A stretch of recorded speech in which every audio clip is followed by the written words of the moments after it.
Cadangan devisa Indonesia di akhir Agustus 2020 naik 1,95 miliar dolar Amerika Serikat ke posisi 137 miliar dolar Amerika Serikat.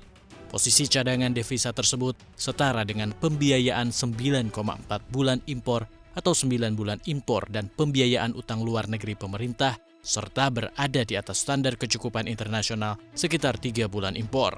Peningkatan cadangan devisa pada Agustus 2020 antara lain dipengaruhi oleh penarikan pinjaman luar negeri pemerintah serta penerimaan pajak dan devisa migas. Nilai cadangan devisa di Agustus merupakan yang tertinggi sejak awal tahun 2020. BI menilai cadangan devisa tersebut mampu mendukung ketahanan sektor eksternal serta menjaga stabilitas makroekonomi dan sistem keuangan. Keyakinan konsumen terhadap ekonomi Indonesia masih belum menggembirakan. Survei Bank Indonesia pada Agustus 2020 mencatatkan indeks keyakinan konsumen berada di level 86,9. Indeks tersebut lebih tinggi daripada IKK Juli 2020 sebesar 86,2. Namun masih jauh dari kata pemulihan bila dibandingkan Agustus tahun lalu yang tercatat 123,1. Membaiknya keyakinan konsumen pada Agustus 2020 didorong oleh persepsi konsumen terhadap kondisi ekonomi saat ini. Persepsi tersebut terus membaik ditopang oleh meningkatnya keyakinan terhadap penghasilan, ketersediaan lapangan kerja, dan pembelian barang tahan lama. Sementara itu, indeks ekspektasi kondisi ekonomi Agustus 2020 melemah dibandingkan dengan bulan sebelumnya ke level 118,2. Hal tersebut disebabkan oleh ekspektasi terhadap penghasilan, ketersediaan lapangan kerja, dan kegiatan usaha ke depan yang tidak sekuat bulan sebelumnya.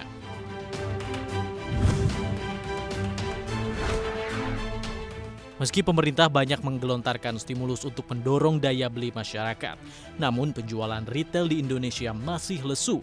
Indeks penjualan real atau IPR pada Juli 2020 terkontraksi 12,3% secara year on year. Sementara secara bulanan, angka ini lebih baik karena IPR Juni terkontraksi 17,1%. Dari rilis Bank Indonesia, perbaikan penjualan diperkirakan terjadi pada hampir seluruh kelompok komoditas, di mana sektor makanan, minuman, dan tembakau mengalami kontraksi paling rendah. Hal itu sejalan dengan peningkatan daya beli masyarakat dan implementasi adaptasi kebiasaan baru. Dari sisi harga, tekanan inflasi pada 3 dan 6 bulan mendatang diperkirakan meningkat. Indikasi peningkatan harga tersebut tercermin dari indeks ekspektasi harga umum untuk 3 dan 6 bulan mendatang, masing-masing sebesar 133,7 dan 157,7, lebih tinggi daripada periode sebelumnya.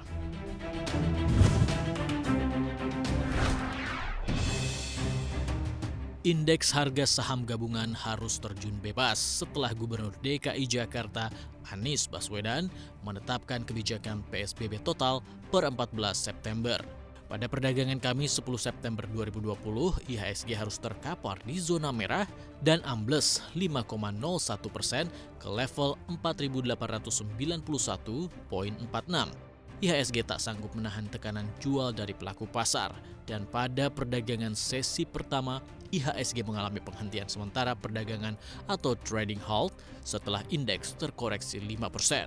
Sejak awal pandemi COVID-19 masuk ke tanah air sekitar 6 bulan lalu, IHSG telah anjlok 15,1%. Dan selama periode itu, investor asing telah melakukan aksi jual bersih senilai 45 triliun rupiah.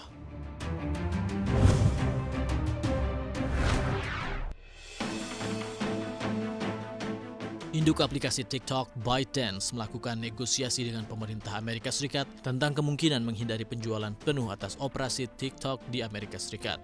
Dialog yang diketahui telah berlangsung berbulan-bulan ini dilaporkan masih tetap cair, namun belum jelas apakah pemerintah Donald Trump akan bersedia menerima solusi dari ByteDance.